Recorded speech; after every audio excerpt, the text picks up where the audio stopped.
ঋতুজার খাবারে ওষুধ মেশাতে দেখে নেয় কম্পাস ও বিহান। বিস্তারিত জানতে সম্পূর্ণ ভিডিও লাইক দিয়ে দেখতে থাকুন। বিহান আদালতে গিয়ে কম্পাসের হয়ে সাক্ষী দেয়, বলে যে আমি জানি কম্পাস নির্দোষ। কলেজে জিতকে আমি দেখেছিলাম। জিত চলে যাওয়ার পরে আমি ল্যাবে গেছিলাম, সেখানে কোনো কেমিক্যাল ছিল না। তারপরেই আমি একজন ব্যক্তিকে কেমিক্যাল হাতে ল্যাবে প্রবেশ করতে দেখেছিলাম। তখন আমি ল্যাবের ভেতরে ঢুকতেই কেমিক্যালের জারটা ব্লাস্ট করে আমি অজ্ঞান হয়ে পড়ি। তবে যে ব্যক্তি কেমিক্যাল নিয়ে এসেছিল তার কপালে একটা জুড়ুল দেখেছিলাম। এইসব শুনে ধর্মাবতার কম্পাসকে নির্দোষ ঘোষণা করে। সাথে সাথে পুলিশকে এই ব্যাপারে যথাযথ তদন্ত করতে বলে। এরপরে বিহানরা বাড়ি ফিরতেই অখিলেশ বলে ঋতুজাকে ডিভোর্স দিয়ে মুক্তিকে বিয়ে করবে যত তাড়াতাড়ি সম্ভব। আর আমার মনে হয় ঋতুজার এ ব্যাপারে কোনো আপত্তি থাকবে না। তখন ঋতুজা বলে আপত্তি নেই, তবে তোমাকে ডিভোর্স দিলেও আমি এই বাড়ি ছেড়ে যাব না, কারণ সেই অধিকার আমার শ্বশুরমশাই আমাকে দিয়ে গেছেন।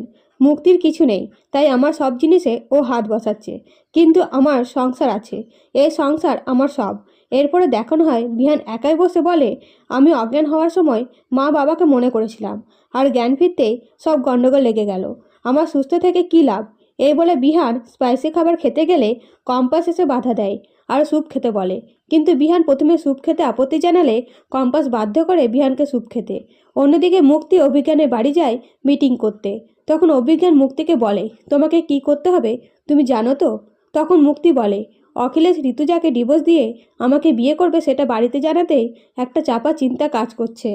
তখন অভিজ্ঞান বলে রক্ত কথা বলে, আজ অখিলেশ আর বিহানের মধ্যে সম্পর্ক ঠিক নেই, তবে দুদিনেতে সব ঠিক হয়ে যেতেই পারে। অখিলেশ বেঁকে যেতে পারে, আর কম্পাস নরম মেয়ে। কম্পাসের সাথে ঋতুজা আছে বলে আমি কিছু করতে পারছি না। তাই তুমি ঋতুজার এমন অবস্থা করো যাতে ঋতুজা উঠে দাঁড়াতে না পারে। তখন মুক্তি বলে ঋতুজাকে খাবারের সাহায্যে এমন ওষুধ দেবো যে সারাক্ষণ শুয়ে থাকবে, কথাও বলতে পারবে না। তো বন্ধুরা, ভিডিওটা ভালো লাগলে অবশ্যই কমেন্ট করে জানাবেন। ধন্যবাদ।